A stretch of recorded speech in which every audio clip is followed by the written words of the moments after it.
Bienvenidos a Perspectivas BF, el podcast de Bustamante Favara, innovación y liderazgo jurídico en Ecuador.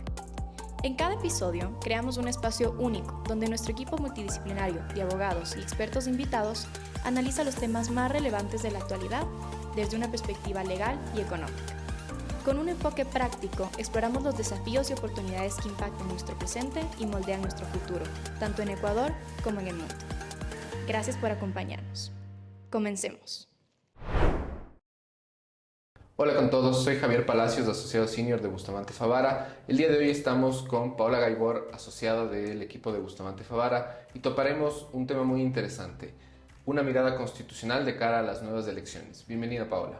Muchas gracias, Javier, y bueno, qué gusto poder topar un tema tan interesante para el Ecuador en este momento. ¿Cómo ves, Paola, tú un poco las principales propuestas que siempre se hacen de cara a las elecciones? El tema de generación de empleo, de temas de tributos. ¿Cuál es una primera perspectiva tuya sobre el tema?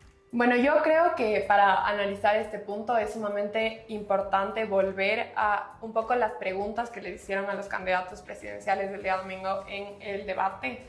Y algo que me llamó mucho la atención es, en primer lugar, el tema de cuántos empleos el presidente va a generar al final de los 4 años de gobierno. Y creo que de cara a esta pregunta, un tema importante es considerar que es sumamente antitécnica.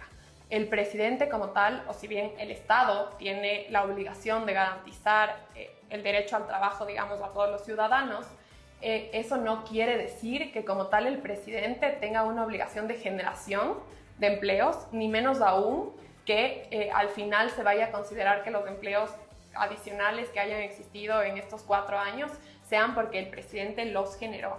Si bien el presidente y en general el Estado tiene la obligación en el marco del derecho al trabajo a generar las perspectivas o a generar más bien un buen marco para que se pueda generar el empleo, eso no quiere decir que él tenga la obligación como tal. ¿Qué herramientas constitucionales puede tener el presidente para intentar generar empleo? Porque es común que te digan, al finalizar mi periodo de gobierno lograré 1 millón de empleos más, pero ¿qué herramientas constitucionales en realidad tiene el presidente para hacer eso? Sobre todo como en el marco de sus competencias constitucionales, políticas públicas que coadyuven a la generación de empleo. Y en el tema que es importante también, ¿no? Porque muchas veces los presidentes de turno han dicho que los proyectos en materia de urgencia económica son los que van a ayudar a generar empleo o consultas populares. ¿Qué rol tiene ahí el presidente? ¿Por sí solo puede empujar aquello o necesita del apoyo de otro órgano? Ese es un asunto interesante porque si bien el presidente tiene la atribución de emitir leyes de urgencia económica, eso no quiere decir que el presidente pueda legislar, digamos, en todos los ámbitos. En principio, y la Corte ha sido muy incisiva en este aspecto, estos decretos ley deberían enmarcarse en aspectos netamente económicos. Y si es que sobrepasan, en realidad lo que estaría haciendo el presidente es atribuirse competencias legislativas propias de la Asamblea Nacional. Y es por ese motivo que en el marco de la gobernabilidad del presidente en estos próximos 4 años, sea quien sea que gane las próximas elecciones, sí es necesario que exista una cooperación entre el legislativo y el ejecutivo. ¿Cuál es el rol de la Asamblea, como tú bien mencionas, Paola, en el gobierno de un país? O sea, ¿qué tan importante es que la Asamblea, no sé si esté a favor del presidente, pero sí que apoye o que legisle? ¿Qué tan importante es para el gobierno de un país? En realidad, sumamente importante, considerando que la ciudadanía se rige por el ordenamiento jurídico. Y muy buena parte del ordenamiento jurídico es justamente las leyes dictadas por parte de la Asamblea Nacional. En ese sentido, el presidente tiene que necesariamente apoyarse en la Asamblea Nacional y intentar llegar a acuerdos, obviamente, siempre en el marco del ordenamiento jurídico, para poder viabilizar sus propuestas. Existen muchas propuestas por parte de los candidatos a presidentes que necesariamente deben pasar por aprobación de la Asamblea. Por ejemplo, vámonos a las propuestas de los impuestos. Un tema que se abordó mucho en el debate es el impuesto el IVA, por ejemplo. Si bien el presidente en materia constitucional tiene la iniciativa privativa de crear, modificar o suprimir impuestos, es la Asamblea quien al final del día aprueba estas modificaciones por iniciativa del presidente. En ese sentido, en muchos aspectos, si bien el presidente propone, la Asamblea es quien viabiliza esto a través de las leyes que aprueba en su contexto. ¿Cómo crees tú que es del régimen constitucional de la relación entre el presidente, es decir, el ejecutivo y el legislativo? ¿Crees que el espíritu de la Constitución es tener un legislativo al menos acorde al ejecutivo para que pueda haber gobernabilidad? ¿O pueden ser, por ejemplo, puede haber una oposición mayoritaria en la Asamblea y un presidente con una distinta línea y aún en esas condiciones, según el régimen constitucional actual, podría ser gobernable?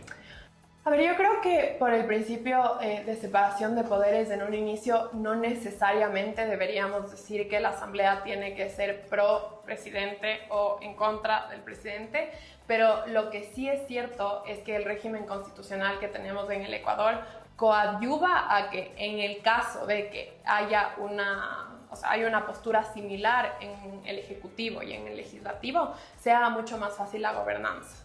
Concuerdo contigo, Paola.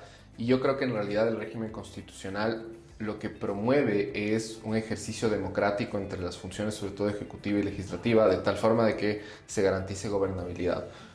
De lo contrario, lo que pasa es lo que vivimos hace pocos meses, que es la denominada muerte cruzada. De acuerdo. A mí en ese sentido me gustaría un poco abordar un tema que muchos candidatos a la presidencia han propuesto, y esto es la Asamblea Constituyente. Un poco, ¿cuál es el rol de la Asamblea Constituyente y cuáles son los límites también que tiene una Asamblea Constituyente en el régimen ecuatoriano?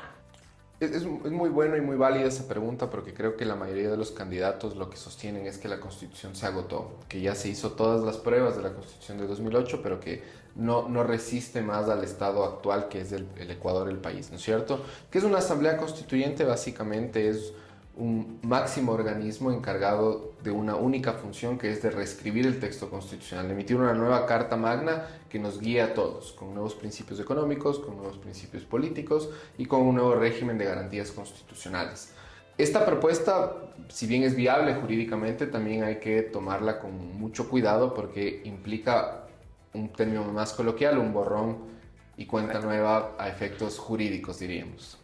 Así es, y un tema que me parece importante abordar y que tal vez no lo mencionan es cómo se convoca la Asamblea Constituyente. O sea, el presidente puede el día de mañana decidir que ya la Asamblea Constituyente esté, o ¿cómo sería? A ver, la Asamblea Constituyente lo que tiene es iniciativas. El presidente es una de las personas que tiene iniciativas de llamar a la Asamblea Constituyente, y esto al final del día recae en la decisión de todos los ecuatorianos en las urnas. Y si es que el pueblo ecuatoriano está de acuerdo en llamar a una Asamblea Constituyente, luego viene un tema aún más complejo, que es cómo se va a conformar la Asamblea Constituyente. En el Ecuador hemos tenido de todo tipo, desde la Constituyente del 2007, que era una asamblea pública en la que votamos por los asambleístas constituyentes, hasta la Constituyente del 98, en la que era un tema mucho más reservado con quienes se consideraban los notables para elaborar este texto constitucional. En el marco de la Asamblea Constituyente del año 2007 existió un fenómeno que se denominó Asamblea Constituyente de Plenos Poderes. ¿Qué significaba eso? Los plenos poderes de la Asamblea Constituyente significó en su momento que este organismo se tomó atribuciones por fuera de redactar solo un nuevo texto constitucional, y que empezó a tomar decisiones propias de los órganos del poder público. Por ejemplo, empezó a nombrar autoridades, empezó a cesar autoridades e inclusive tomar decisiones sobre determinados procedimientos administrativos de incautación de bienes. Al día de hoy ya no es posible que exista una nueva Asamblea Constituyente de plenos poderes, pues la Corte Constitucional ya ha bloqueado tal posibilidad, señalando que la única misión de la Asamblea Constituyente o de una eventual Asamblea Constituyente es redactar una nueva Constitución. Perfecto. Y en su rol de básicamente redactar una nueva Constitución, ¿cuál es el límite que tiene ahí la Asamblea Constituyente? Obviamente estamos reescribiendo la Constitución. ¿Existe algún límite? ¿Cuál es el punto de partida? Es muy interesante eso, porque usualmente se cree que cuando se dicta una nueva Constitución no hay limitaciones. Sí hay limitaciones, que son básicamente los derechos humanos, los tratados internacionales suscritos por el Ecuador, porque aun cuando si bien se sostiene que una asamblea constituyente podría ser regresiva de derechos, no podría anular los derechos. Existen límites intrínsecos a toda la labor de cualquier asamblea constituyente, por lo que tampoco es que es un cheque en blanco para emitir cualquier tipo de regulación. En función de lo que conversamos, Paola, ¿qué le espera entonces al Ecuador? Bueno, Javier, lo importante es recordar que estas son solo pastillas constitucionales y escenarios jurídicos que el país podría enfrentar bajo estas nuevas elecciones. Todo dependerá de lo que suceda el próximo 9 de febrero. Continuará entonces. Nos veremos en un siguiente capítulo de Perspectivas BF. Esto fue un capítulo más de Perspectivas BF, el podcast de Bustamante Favara. Si este episodio te resultó útil, suscríbete, compártelo y síguenos en nuestras redes sociales para no perderte nuestras próximas entregas. Hasta el próximo episodio.